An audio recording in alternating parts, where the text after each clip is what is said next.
Ba mga taga Bicol dito? Okay, lahat mo na magiging share natin ngayon. Talagang sinamantala ko. Sabi ko, wag na muna kayong uuwi. Dito muna kayo dapat marinig kayo ng mga taga Manila. Kasi itong taong to, 20 years old. Sobrang bata. And kabibili lang po ng brand new sasakyan. Kaya hindi ko na ito papatagalin. I-welcome po natin 1 milyon, 2 milyon, 3 milyon, at milyon-milyon palakpak para kay Samson Villar!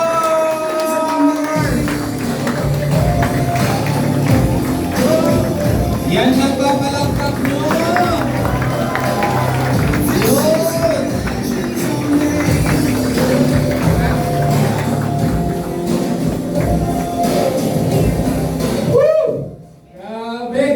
Grabe.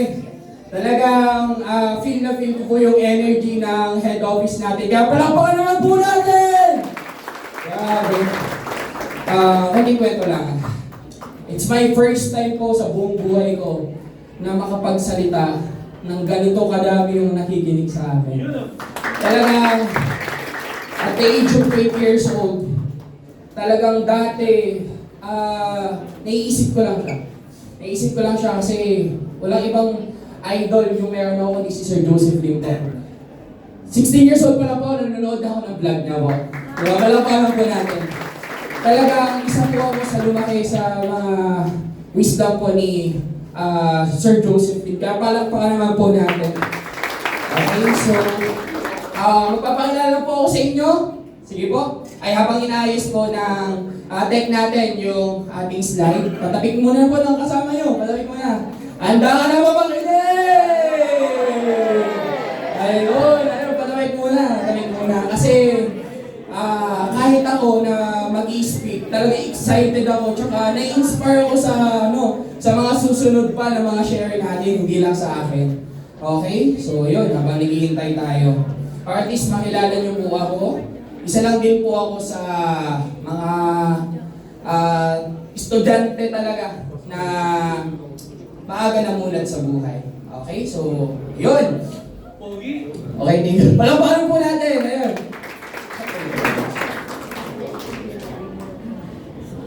Ayun. So, by the way, sa mga hindi po nakakakilala sa akin, my name is SP Samson Villar. Ayun, doon na lang po. Next na lang. Ayun, so by the way, balik po tayo. So my name is Coach Samson Donao Villar. May background po. Ito po, next po tayo. Yan. Palakpakan po natin. So sa mga hindi po nakakilala sa akin dito, isa lang din po akong estudyante before. Estudyante na may pangarap sa buhay. Estudyante na nangarap na makatulong sa pamilya. Estudyante na may pangarap na at least kumita ng sarili niyang pera, mabili yung mga gusto sa buhay. And nung nag-i-start po ako sa buhay, isa po ako sa, di ba, maaga po na namulat sa realidad na habang nag-aaral po ako dati, nagbebenta po ako ng flavored peanuts. Kaya may nakikita po kayo dyan na picture na mga peanuts po, luto ko po yan. Ayan. So habang nag-aaral po ako, sige, tuloy niyo po yan, tuloy niyo po. Habang nag-aaral po ako before, dahil maaga nawala yung father ko na lang po yung nagsusuporta sa akin. Hindi na po ako humihingi ng baon sa mother ko. Gumagawa na po ako ng paraan para matulungan ko yung mother ko po. And sa magang edad, nagbibenta ako ng flavored peanuts. Nagluluto ako. And although mahirap siya pagsabay sa pag-aaral kasi masikaso talaga. Kasi pagkatapos sa school, diretso na ako niyan sa market. Bibili na ako ng mga ingredients, bibili ako ng mga kung anong ingredients na kailanganin ko sa pagluluto. Pagdating ko yan sa bahay, mag-aasikaso pa ako sa mga minor core, maglilinis, gagawin yung assignment. Kumbaga, yung time na meron ako sa sarili ko, konti na lang. Yung tulog ko, 3 hours to 4 hours na lang kasi alas 2 natatapos yung pagluluto ko ng flavored peanuts. So ganun ko siya sinurvive and ganun, di ba, kaaga yung realidad ko. And habang nag-aaral ako, yan yung mga ginagawa ko. And hanggang sa dumating yung point na nakita ko yung opportunity.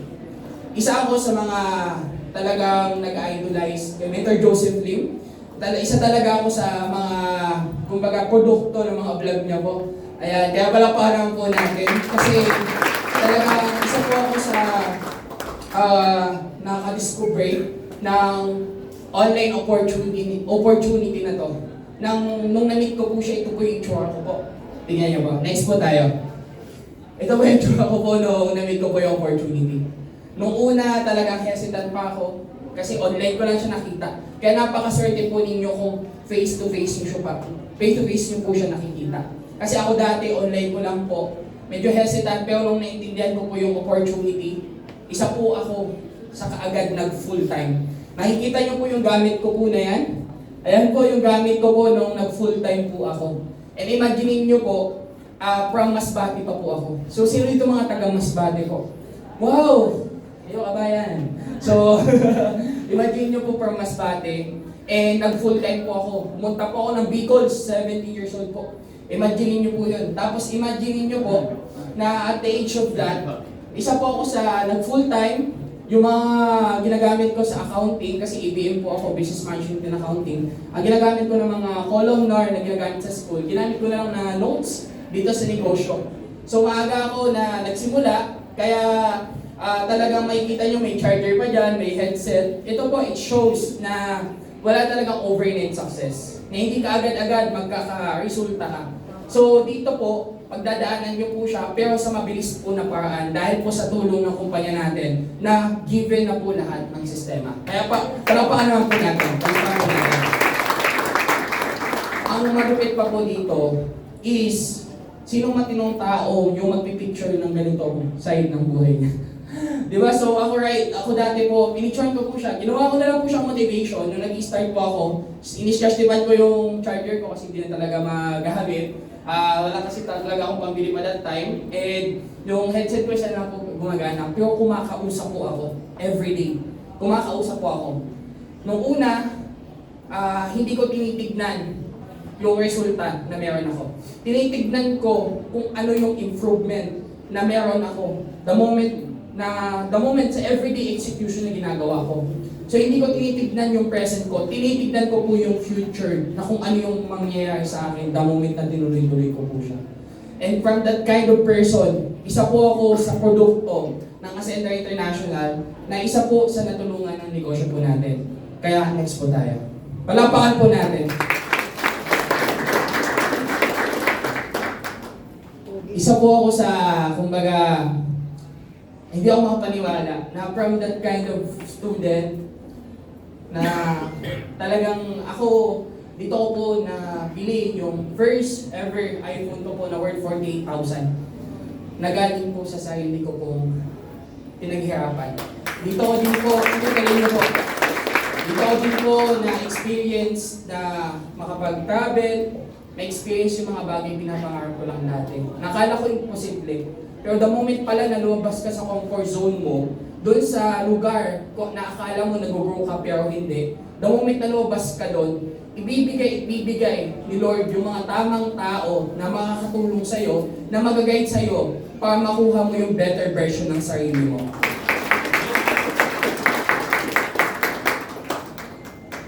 Oo, noong una natakot po ako. Natakot ako kasi kumbaga malaki po yung sinugan ko. Pero hindi yun nagtagal na takot. Kasi napalitan po yun ng excitement. And kumbaga, napalitan po siya ng purpose. Na kumbaga, doing Ascender International, talagang dito po nabago yung buhay ko. Dito po ako nakapag-experience na next po tayo. Naka-experience makapag-travel po. Palakpakan naman po natin. Huwag nyo po ba sinasarapan. Talaga, imagine nyo po, first time ko po makapag-travel, first time ko po makasakay sa aeroplano. Talagang dito ko po naranasan, na imagine nyo po, talagang pagpasok ko pa lang sa airport, nanginginig na yung pako. Nanginginig na siya. Kasi hindi ko alam kung ano ba yung magiging kinalabasan. Talagang na-excite ako. Ano ba yun? Hindi ko alam kung ano yung emotion ko. And yung time na yan, nasa aeroplano ako, talaga, sabi gusto ko talaga sa malapit sa may bintana eh. Gusto ko malapit sa may bintana. Kaso nga lang, Hindi ako malapit sa bintana. Ang ginawa ko na lang, parang silip ako sa bintana. Kaya nung katabi ko po, siya po yung tinitignan ko. Hindi pala. Yung bintana po pala. And nung dumating naman po kami sa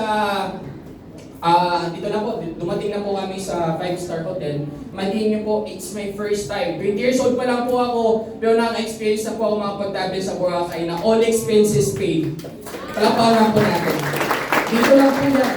Kumbaga, hindi po basihan kung ano man po yung statue nyo po, hindi basihan kung estudyante ka man, empleyado ka man, di ba?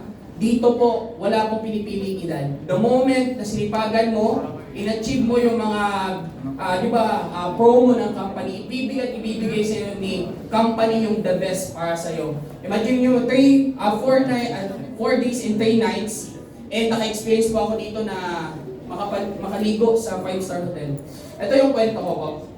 Nung naligo po ako, pagdating namin sa 5-star hotel, isa po ako sa na-amaze sa CR. Yun.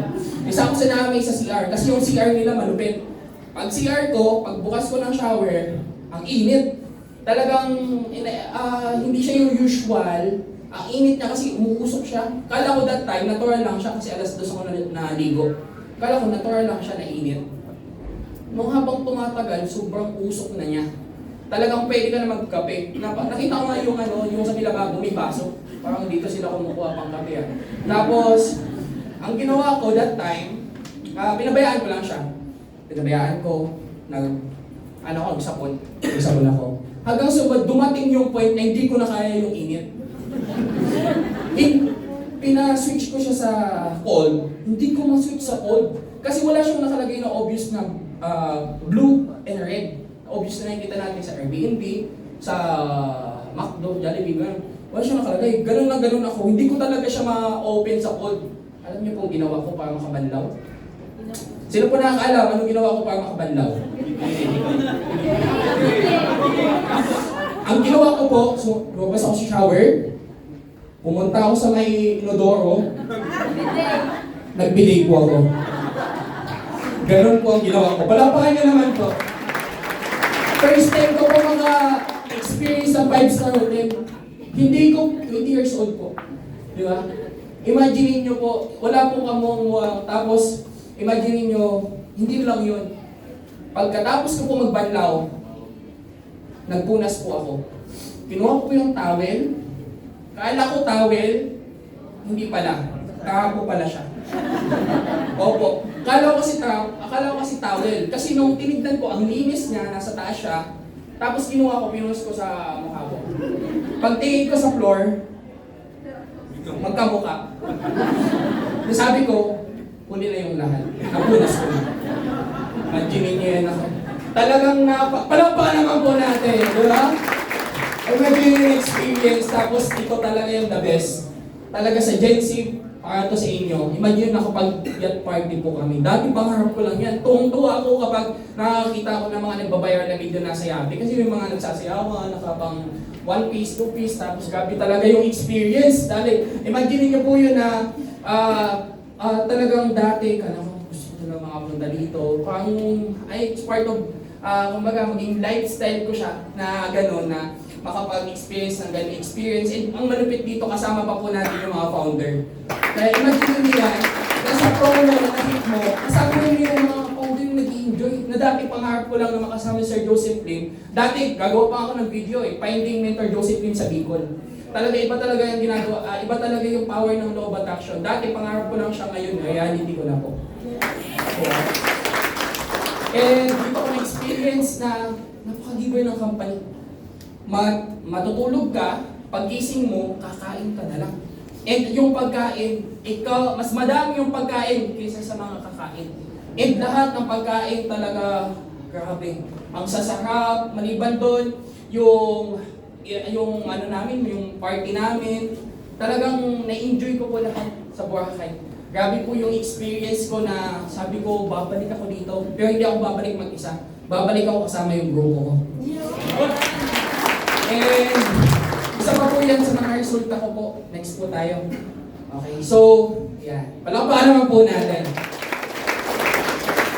Okay, so, talagang hindi ako makapaniwala na at the age of 20 years old, makakapasok ako sa top ng company. Nakapasok pa ako last month, top 8 po tayo. Palakpakan po natin. Kumbaga, hindi ko lang po yung resulta. Resulta po yan ng mentor ko, resulta po yan ng community natin, resulta po yan ng Ascenda International po. Okay, kasi kung hindi dahil sa credible na founders natin, credible na mentor natin, hindi ko po makukuha yung resulta na meron ako. Na at the age of 20 years old, nakapag-check po ako ng 164,332 last week po. Imagine mo po yan. And talagang, grabe, kasi yung dati pinapangarap ko lang na mga bagay na sulit pala, yung luha, pagod, sacrifices na binigay ko sa opportunity. Kung ganito lang naman yung naghihintay sa'yo na resulta. And, kumbaga, ang masasabi ko lang po sa inyo, kung ano man yung situation na hinaharap po natin right now, kung ano man yung resulta na meron kayo right now, tuloy lang. Kasi, kumbaga, isa lang din po ako sa mga dumaan talaga sa, kumbaga, sa process. At isa po ako sa patunay na, kumbaga, the moment na tumuloy-tuloy ka lang talaga, ibibigay ni Lord yung the best para sa'yo. And hindi lang po yan, ito na po yung pinakahayang sa lahat. Palakpakan naman po natin.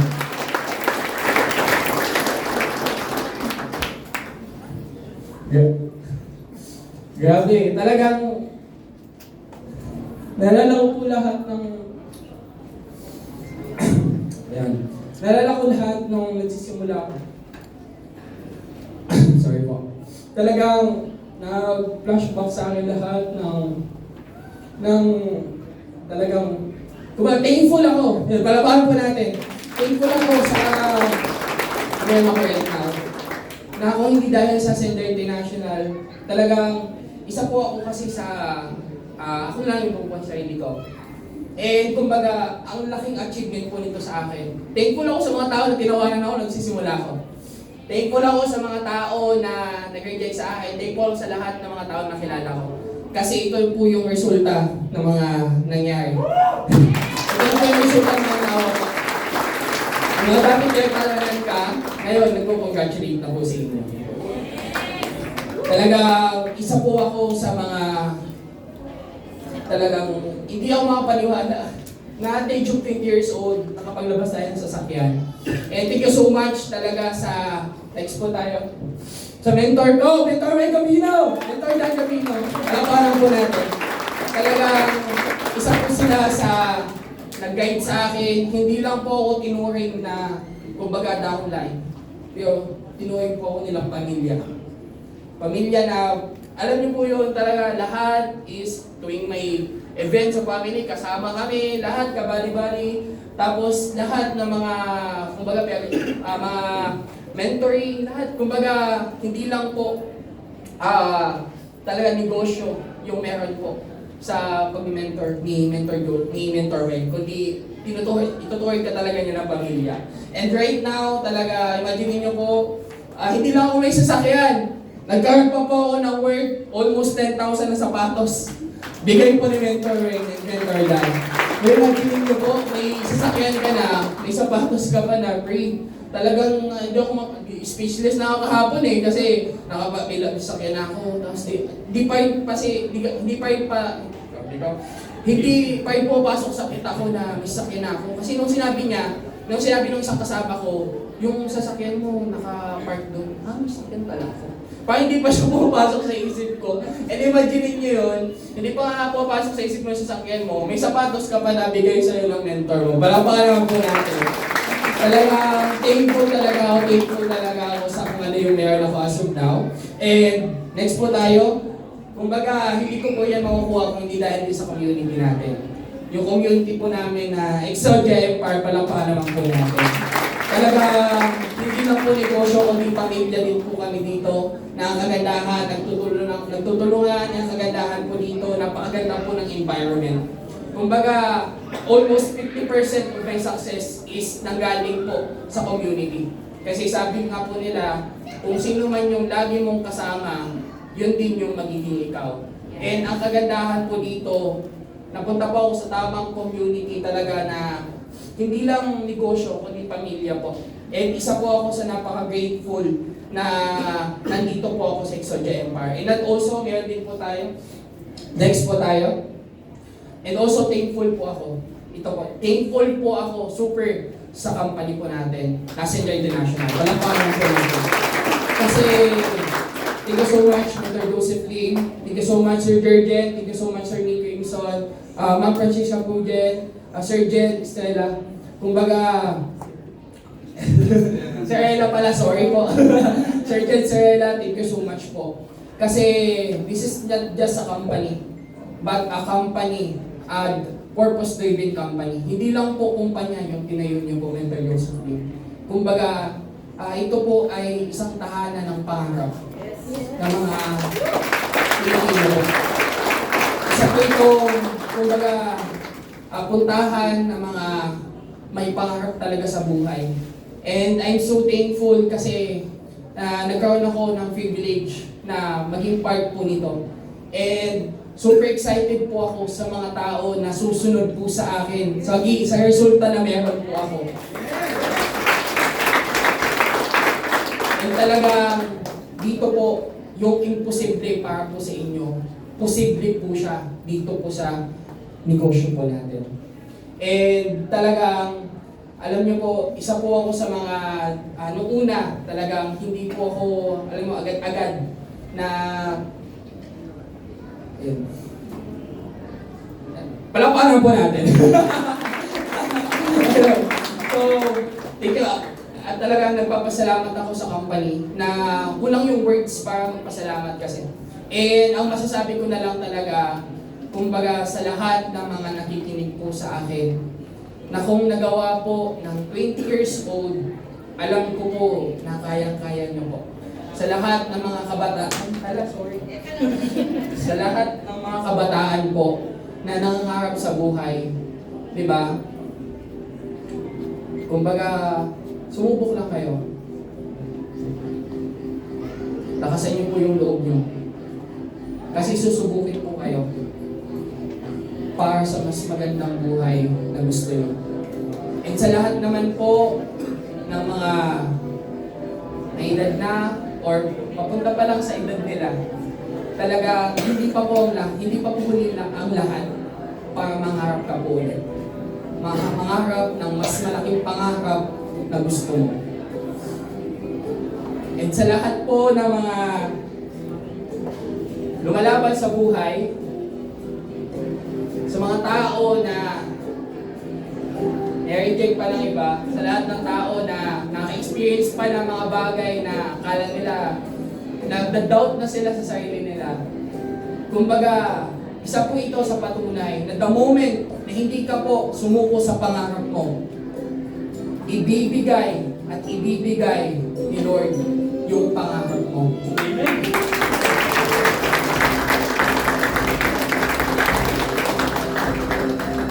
And kung ano man yung naranasan mo ngayon, ano man yung nafe-feel mo ngayon, ano man yung pinagdadaanan mo ngayon, pagdaanan mo lang!